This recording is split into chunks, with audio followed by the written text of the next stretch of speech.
Municipal Stadium, Philadelphia, for the heavyweight championship of the world, Rocky Marciano versus Jersey Joe Walcott.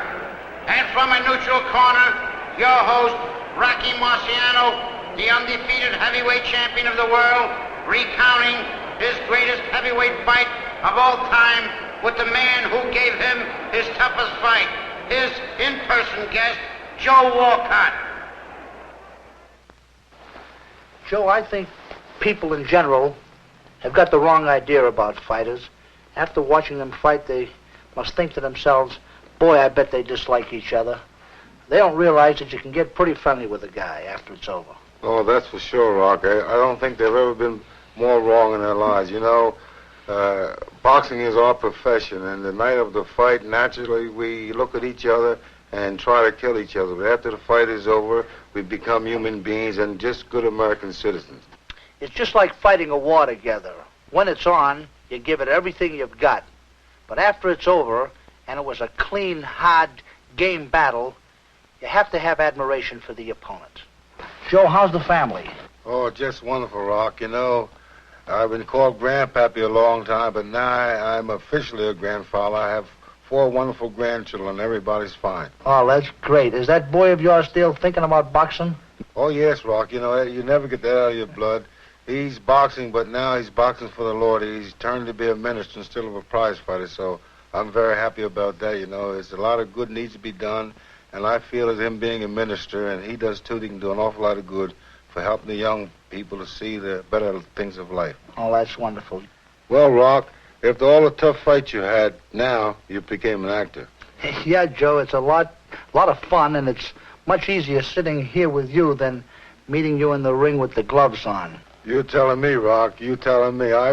How could I forget? I remember our last fight. Joe, I want to go down on record as saying that you were the hardest puncher I ever fought, and the night that I fought you, I believe you were the greatest. Your punches were strong and powerful. You were moving around so good. I guess in the 12th round, you landed your best punch. It was a right hand to the body, and I remember that punch out of all the other ones. And I was kind of glad in the 13th when I finally did hit home because you were ahead. You know, Rock, I was wondering when he was going to get to that 13th round. I don't see how you could think I could ever forget it. You know, if it hadn't been for the 13th round, I perhaps could have won on to win the title. But you came on so strong and so terrific and did such a terrific job and finishing me off, you know, and went on to be a great champion, which you've proven to be, that if it hadn't been for the 13th round, though, Rocks, it perhaps been a different fight. Speaking of the 13th round, Joe, lucky for me, not so lucky for you. Remember this picture here? It won the Sports Picture of the Year. Yeah, Rock, we weren't no matinee idols that night. No, Joe, we weren't acting that night. It was a real close battle, and I believe that picture kind of shows how I was able to win the fight. Joe, there it is, main event. Hold on to your hat, Dad. It's the big one we've been talking about. Our famous 13-rounder. Let's go back to Philadelphia, September 23rd, 1952. A hard date to forget. Let me show it to our audience as we relive it. Joe, after all this action, let's take a minute out between rounds. Well, Joe, after 8 long years and a few more pounds, what do you really think? Well, Rock, you know, it's true it's a few more pounds on me. It's been 8 long years, but, you know, it's a wonderful thing to be a world's champion. And after our fight in Philadelphia and losing the title to such a great fighter and going on and you proving such a great champion, I'm proud that I was the fellow you won it from because you really have done boxing a great credit and you're a real credit to the American way of life. Thank you, Joe, and winning the title from a guy like you really means something to me. Joe, all my guests are main eventers. You've been a main eventer for a long time. You've learned the secret of getting to the top and the even bigger secret of how to stay there. 2 words, Joe. Keep punching.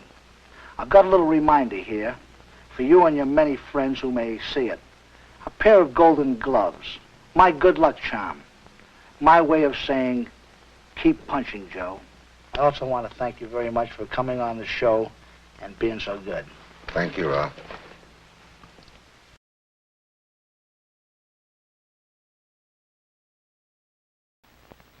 Ladies and gentlemen, my guest, Zsa Zsa Gabor. Kiss me, Rocky. No. Here.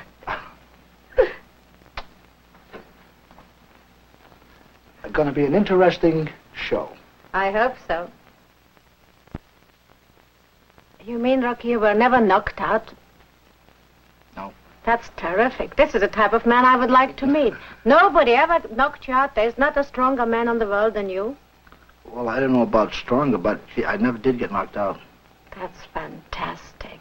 Rocky, why don't you just make one more fight?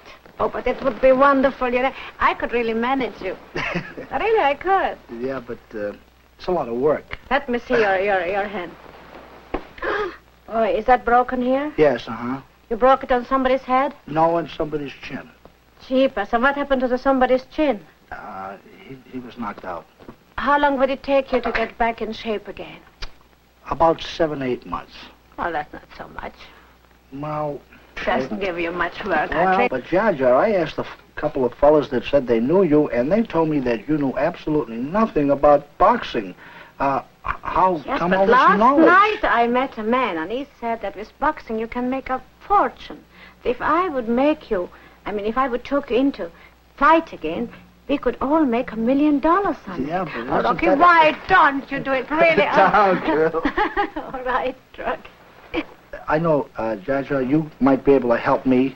I'm going to Hollywood, California for the first time, and I just don't know too much of what to bring and... Well, I would, if I were you, first of all, I would take a coat like that that's very fashionable now. Then, of course, I would also take a mink coat. You can never tell. And, of course, you can buy some wonderful Italian shoes. They are much nicer here than in California. And at Bergdorf's, I saw some beautiful nightgowns and sort of negligees. I think you would be a big hit if you take those things. Rocky, you must give me an advice.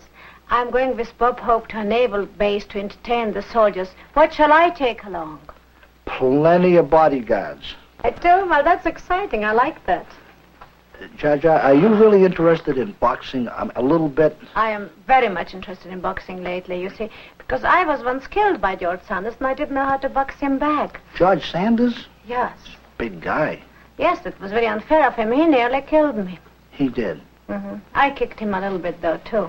That wasn't a good match. That wasn't a good... It was a good match, my goodness, except we weren't paid for it. Zsa Zsa, can I ask you a personal question? Well, of course, weren't they all personal so Well, far? not as personal as this.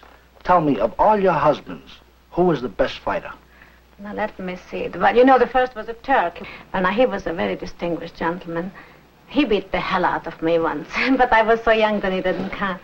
Then Hilton never beat me. I think that he's much too Texan. He wouldn't hit a woman. But, you know, Ruby's very funny. He's so desperately jealous.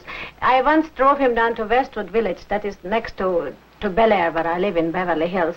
And I says, you know, Ruby, I just adore this village. So he hit me. I said, why? He says, I'm jealous. You have big memories in this village. Oh. Now, you can't beat a woman up just because she likes a village. That wasn't fair. Imagine if I would have said that I like somebody. Even I would have had a worry. Why don't you teach me how to box a little? Give me those gloves. And then maybe I should challenge all those gentlemen again. That's wonderful. But this is not tied together when you fight. Oh, no. Never do that. Well, tear it. Do something. There, that's it. Now I knew that it's strong. And now you just knock somebody. I have a girlfriend. I would love to do that right now. Who's that? It's a very famous woman. I can't say it on the air. Go on, just tell me. I can't say. Rocky, darling, can I please try something? Easy now. Thanks. Ouch! I felt that before, but not lately. No? Saved by the Bell. The bell for our main event. And what is the main event and what is the bell? The main event is our famous fight, the Robinson-Basilio fight. This was the second time they met within a year. I think this fight will go down in the books as one of the great battles. I'll try to give you an education about boxing as we see it. Let's go back to the Chicago Stadium, March 12, 1953, and let me tell you about it as I saw it. Zsa Zsa, honestly, what do you think of the fight so far? Rocky, they're killing each other. You haven't seen anything yet. Just wait a little while longer. You mean they're going to kill themselves even more? This is a real brawl. Rocky, this is a terrible way to make a living. Boy. Zsa Zsa, it isn't so bad. The boys in there love what they're doing. They really enjoy fighting. Now, let me tell you a little bit about this fight. Robinson, in the twilight of his career, fought his greatest fight. He had to plan every move. His great experience won him this fight, and probably his last great fight. Fantastic. But what happens if one of the fighters are stronger than the other one? Well, strength is not the important thing in boxing. It's coordination, planning, condition, and a strong punch plays an important part, but it's not the most important thing. Boxing is not only strength. You have to have something here, too. Thank you, Rocky. This is really beautiful. And now let me give you my book. Oh, thanks. There you can read my whole life story. Goodbye, darling. Goodbye, Zsa Zsa. Will I see Miss Torcliffe later? Yeah, that's a good idea. Kiss. Goodbye, Rocky. Bye now.